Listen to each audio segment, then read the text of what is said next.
Sup guys and gals, it's me, Mudahar. Never mind, that's the wrong channel. Howdy, Wikihow Shows Us, Roll Bros, I'm your guy, Q. Also, welcome to MLG Dank Frog. Today, we are going to be learning how not to get caught cheating. I don't know why this article from Wikihow is so long. I have a very simple way to not get caught cheating. What you're going to want to do is you're going to want to break up with your partner and be single. And then you can do anything you want with whoever you want, and you're not going to break someone's heart and make them feel really, really horrible about themselves and not trust anyone ever again, possibly. But anyway, let's get into how Wikihow thinks we should approach trying to cheat on our partner. Their description here says, infidelity in a committed relationship is a serious breach of trust. Regardless of whether or not you think you can get away with it, if you're tempted to cheat on your partner, you should first consider whether or not you want to be in a relationship at all. I agree with you, Wikihow. I like where you're going with this.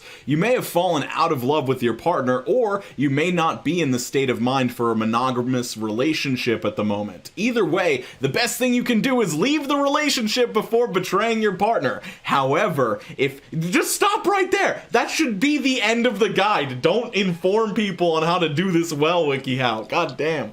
However, if you do decide to cheat on them, there are steps you can take to both keep them in the dark about your activities, then throw them off the trail if they grow suspicious.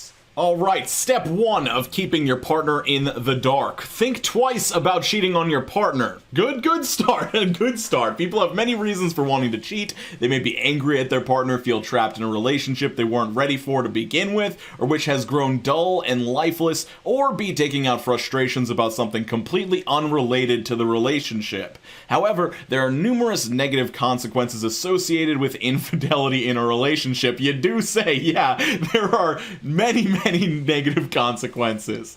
You may think that you can get away with it and not get caught. Even if you do, studies show that cheating partners experience high levels of shame and guilt associated with their actions. Yeah. Oh my god. Oh yeah, you know how we signed up for this thing where me and you don't see anybody else? Well, I betrayed that, and now I feel shame and guilt. Who would have thought this would have happened to me? Although many couples are able to work through their issues when infidelity comes to light, many relationships dissolve from the lack of trust bred by your betrayal. I feel like the latter is more common than the former, but that's just my opinion. I don't have statistics in front of me. Most importantly, consider the suffering your partner will experience should your infidelity come to light. If you are not willing to accept your role in their pain, don't go through with your plans. And honestly, the rest of this section is awesome. It's literally just informing someone of the repercussions of their actions in general, and that this isn't a good idea, which makes me question why they went through with writing the rest of the article, but let's see what they have to say. Alright, so part 2 of keeping your partner in the dark is set up a separate email address. One of the easiest and sloppiest ways to get caught having an affair is to leave evidence of it around in easily accessible places. Create a new email address used only to communicate with the person or people you are cheating with. Don't tell anyone else about it or use it for anything other than your affair. If you use this account as a burner account for online updates or catch spam, it will feel normalized. You want there to be a certain level of anxiety attached to this account. This way you will remember to log out every single time you access it. Only write to your affair through this account, never through your regular account. Keep your regular account logged in on your computer as you normally would, so your partner has access to it if they grow suspicious and start snooping. They won't find anything there. IDK if anybody else, I don't know, I just said IDK out loud, but I don't care, IDC about that. Does anybody else just feel gross reading this stuff or hearing this stuff? It's making me sick just thinking about it, but I'm going to try to review this both as I hate cheaters and 2, as how good of a guide actually is it, and I do think that this is a good idea if you were planning on ruining your partner's life and making them extremely upset by cheating on them, completely betraying their trust. So let's move on to the next step. I think this one is pretty good for the mission you're trying to achieve. Step 3, clear browser history, but only partially. Each time you do anything online related to your affair, take a moment to clear your web browser's history of the sites related to your affair. Note that this applies to more than just your fake email address. Do this for every site related to your affair, such as Yelp reviews for a restaurant where you want to meet them, directions to a park where you're going to meet them, reservation sites for hotels, etc. Don't clear your entire browser history. This will look suspicious. Nobody keeps their entire history clean. Instead, go through your history and manually delete suspicious websites as soon as you're finished using them. Okay, so I don't know if Yelp reviews stood out to anybody else, but like, and regardless of how they did it, I would leave anybody that cheated on me, like, right away. I would not give them a second chance, personally, but I feel like it would make me more upset if I knew they were, like, meticulously looking over Yelp reviews to find the perfect restaurant to take their affair partner out to. Like, I'd rather they just met some dude at a bar and banged him. Like, it's just less complicated and less painful. But also, as far as this step is concerned, I did want to mention that clearing your browser history and doing it partially is a very good strategy no matter what. But the next step is actually going to like make this step completely unnecessary. Use the private browsing mode on your web browser. Use incognito. It's the best way to do it. Just do it that way. If you have to do anything else, I'm not advising that anybody cheat on their partner, but if you're doing something else you don't want people knowing about that use your computer, incognito mode is the way to go. Step 5 for leaving your partner in the dark, lock your cell phone. If your phone is already locked and your partner doesn't know the code, you're in the clear. However, if your phone isn't locked or if your partner knows the code, you need to resecure your phone. Create a believable explanation for why you need to suddenly secure your phone. You might say that some people at work got into it and found private pictures of you and your partner, or that they sent a string of text messages to people in your contact list. Oh, yo, babe, yeah, everybody at work saw our nudes. That's why I need to change my lock. No, you can't know the code because I'm afraid that you're gonna see the nudes too. That seems like a terrible excuse. Come up with something better than that if you're gonna do this. If your partner is accustomed to knowing the code on your phone, it would be highly suspicious of you to suddenly insist on privacy. Don't try to change the password, but don't use your phone for any suspicious activity. That's pretty good advice. If you need to communicate with your affair through your phone, use the private browsing option on its browser. Good, incognito mode again. Yeah, sure. Use your phone minimally or buy a burner phone, I guess. Buy a prepaid cell phone. It's like I don't even need this guide. I already know. It's just like if you were becoming a drug dealer or if you wanted to be a hitman or just any illegal activity, you could just replace these steps for cheating with the steps to do those other things. Don't use credit cards. Same thing as if you wanted to murder somebody. It's all the same stuff, guys.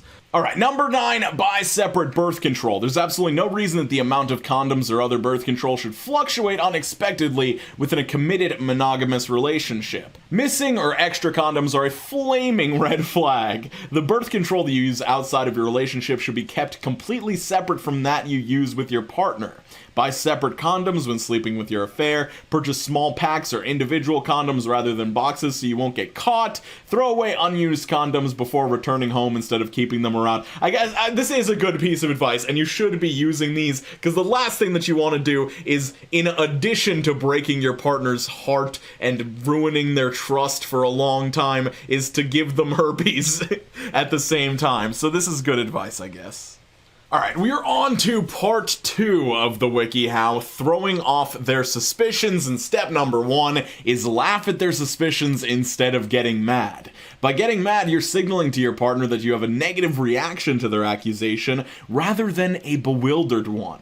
Anger also transitions quickly into an argument, and arguments get drawn out and linger in the back of the mind. You want to avoid attaching lasting negative memories to this conversation, and the best way to do that is to keep it from getting heated. Don't laugh in a mean-spirited way. Don't make fun of your partner for having their suspicions. Simply act surprised or bewildered by the suspicions as though it would never have occurred to you that you were acting in a questionable way. Alright, let me act out how I feel like this interaction would go if you followed their advice here.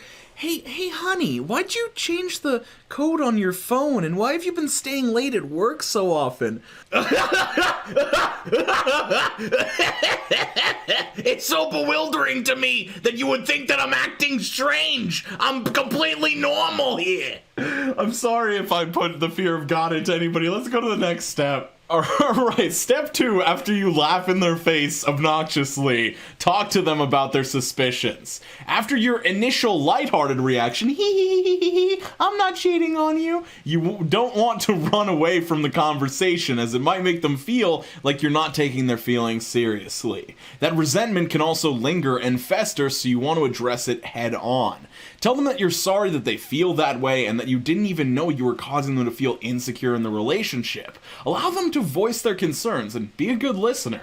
Don't interrupt them or get defensive. Make note of their specific suspicions, as this will let you know what mistakes you're making. Alright, so it's just more of a guide on how to manipulate another human being so you can take advantage of them. Cool. 3. Promise to make an effort to work on those trust issues. A good partner will feel bad about making them worry, so assure them that even though they have nothing to worry about, you will make an effort to be more attentive to them, except they do have things to worry about. You're gonna be making an effort to work on those trust issues because they shouldn't trust you because you're actually doing something wrong. The mental gymnastics here is insane. Step 4. Change some of your suspicious behavior.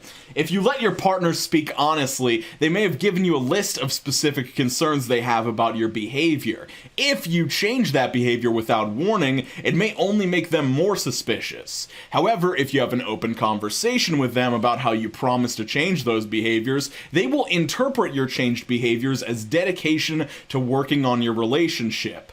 Tripping all over yourself to completely change your behaviors may make you look like you're overreacting or have a guilty conscience. Don't make dramatic changes. Simply change your behavior enough to demonstrate that you're making an effort to maintain trust in the relationship, even though that trust has no foundation whatsoever because you cannot be trusted. Number 5, the fucking key to everything. Stop the affair or put it on hold. Or maybe don't do it in the first place. If your partner is too on target with their suspicions, it may be time to call off the affair, or at least put it on hold until the danger passes. Even after the conversation about your partner's fears, even after you promise to make them feel safer in the relationship, your partner may still harbor suspicion.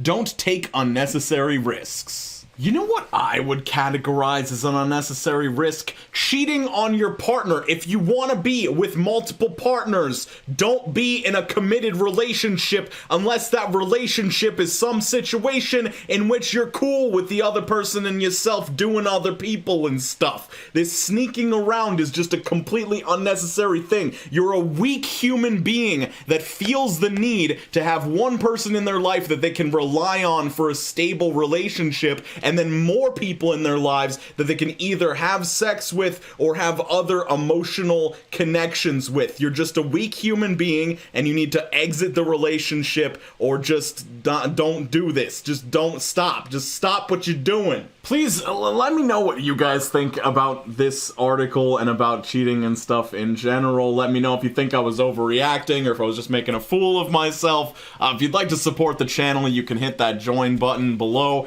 and become a member and get some cool perks and stuff like that. I'd like to shout out our top tier channel members: Regrettable Stitches, Allison B, Ford Jared, Connor G, Cryptid Fennec, Kaya Bay, Tasha K, Cadco, and everyone else you see on your screen. And everybody else just watches the videos, participates in the comment section and stuff. It's so cool to have so many cool people watching the videos and stuff. It really warms my heart. I hope you guys are all doing super well out there, skating on to the best of your abilities, drinking a sufficient amount of water, taking care of yourselves and the people around you.